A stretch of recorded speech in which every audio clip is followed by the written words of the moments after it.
This content is for kids. It's not for kids. Isn't that what I said?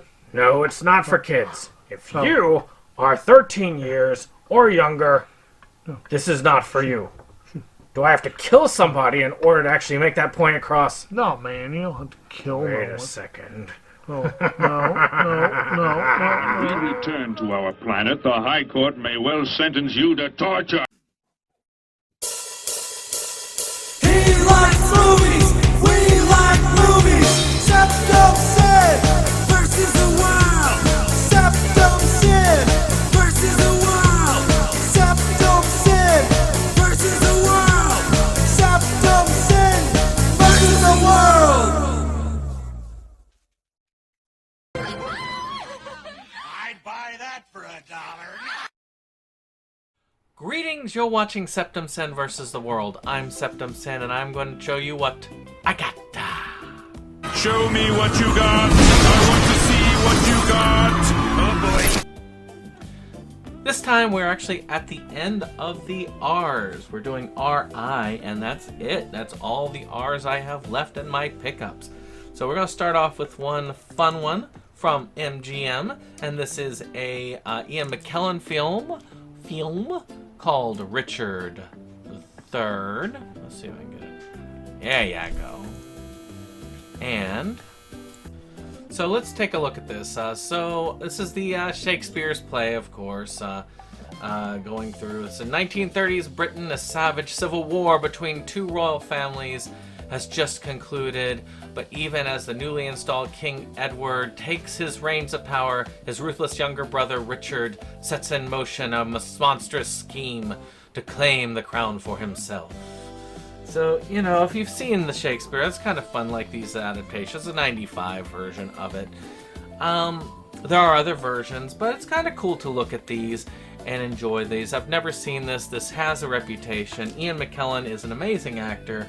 We got Annette Bening, Jim Broadbent, Robert Downey Jr., Nigel Hawthorne, Kristen Scott Thomas, Maggie Smith, and John Wood. So, you know, quite a lineup of actors and actresses there. So the second one I got out of $1, Ben, this is just really cool looking. I mean, I don't know. Sometimes you just see something and you go, ooh, that's kind of cool. And that's this thing called Rivers and Tides. I got this at the Dollar Tree. It's about Andy Goldsworthy. It's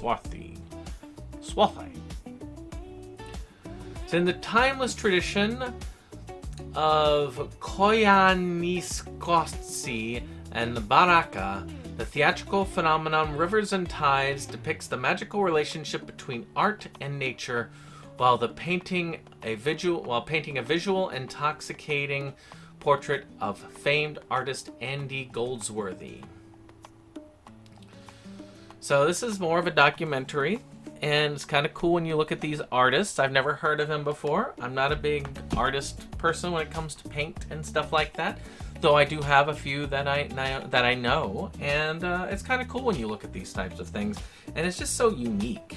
I had to get it. I'm going to see it, and I'll see what I think about it, and if I don't like it, I don't have to keep it, but if I like it, I'm glad that I have it. So this next one here is Restaurant Paradiso. There you go. Now this is from Lucky Penny. There's one you don't see every day.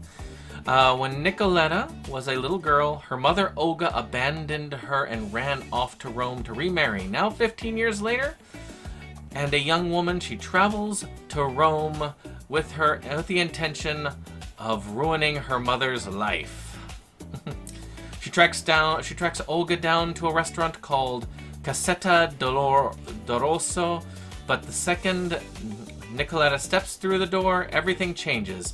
It's a peculiar place staffed entirely by mature gentlemen wearing spectacles, and like their clientele, she is helpless against their wise smiles and warm voices. Before Nicoletta realizes it, her plans for vengeance starts to fade as she's swept up in the sweet romance of everyday Italian life. Very interesting concept, and I've never seen it, but again, it just looks fun. I like food content. I like this, and an anime about that would be fun indeed. If any of you watched any of these, of course, let me know in the comments down below. So this next one is Rising of Shield Hero, Seasons 2 and 3. Now, another isekai, and this is one of the big isekai. There's 1.5 billion isekais out there, which, you know, where it's based off of a light novel. It's in a fantasy world. A person dies and goes to the fantasy world, such and such. Shield Hero is one of those that was one of the big ones. One of the ones that people that aren't like obsessed with isekais like. And I've been trying to collect it. I will one day watch it.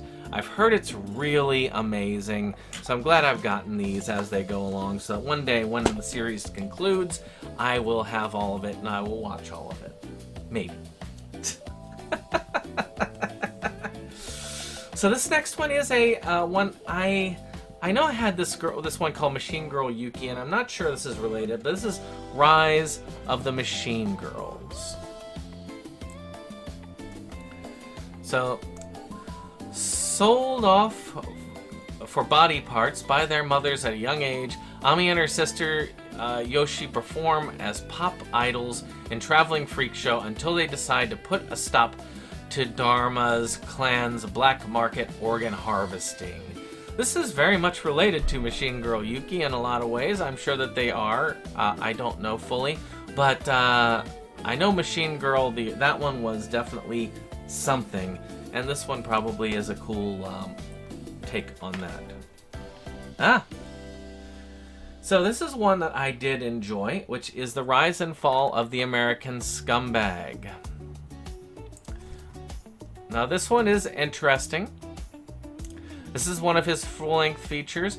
Dakota Ray is an individual, and I really did like this film. It's really good. I did a review on it. You can see the review on this channel. All I can say is that Dakota Ray is very dark, and I will come back and watch the other two features he's put out. One feature and one short that he's put out since I stopped. 2023 was a bad year for me. That's all I can say. And I have to be in a really good place to watch a Dakota Ray film. That said, it's an amazing look. All of his films are an amazing look at society and the darker sections of it. Masterful filmmaker. If you haven't checked out his works, you should. No doubt. So this one, I don't know where I got this. It must be one I got from maybe Jake, maybe, which is Ride with the Devil. This is a Western-ish, maybe? I don't know much. It's got Tobey Maguire in it. So it's got Jewel. Ride with the Devil follows 4 people who are fighting for truth, justice, and justice amidst turmoil of the American Civil War. This is an Ang Lee film. Yes, I did get this from Jake. One of the few times I will take a used film and I will just assume it works because Jake is that kind of person. He will make sure that it works, and I can always guarantee that it's good. So, let's talk about Rick and Morty. First, Rick and Morty, the anime. I actually really like Rick and Morty. Yes, one of the lead creators in it is a bit of a scumbag from what I've heard, but the rest of the people that worked on it weren't necessarily involved in that, and there's a lot of cool stuff to this. Rick and Morty is kind of a twisted take on the Back to the Future. Rick is this scientist, and Morty is like his grandson, and they go on these odd adventures. It's very dark. And this is the anime version of this. Now, I also have on here Rick and Morty Season 7, Rick and Morty Season 6, and Rick and Morty Season 5. Trying to catch me up and keep me in current with the series. Amazing series from what I've seen. I need to get back into watching it. So much to watch, so little time. I think when I retire, especially when I get beyond the point of traveling, it's just going to be, if I can keep my physical media and I can keep where I'm at, I'll probably just be watching physical media. That'll be my retirement. So the last of the things I've got, the last of the letter R. Weird, isn't it? Well, yeah, that's it.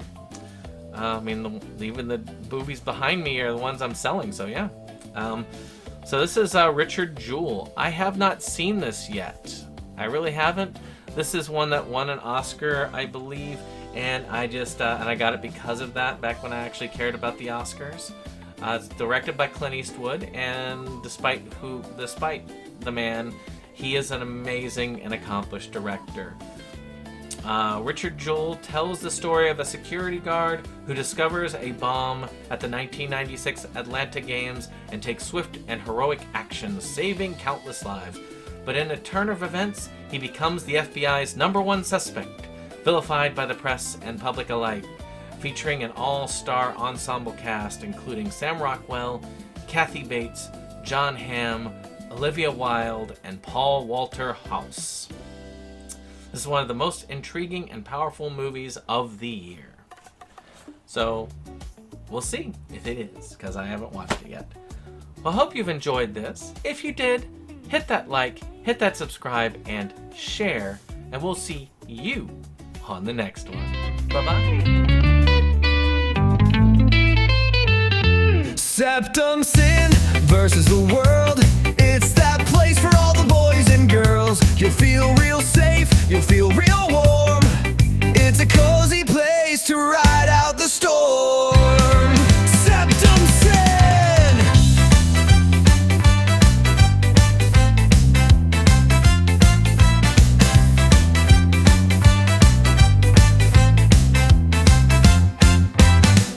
SeptumSin and his best boy Jake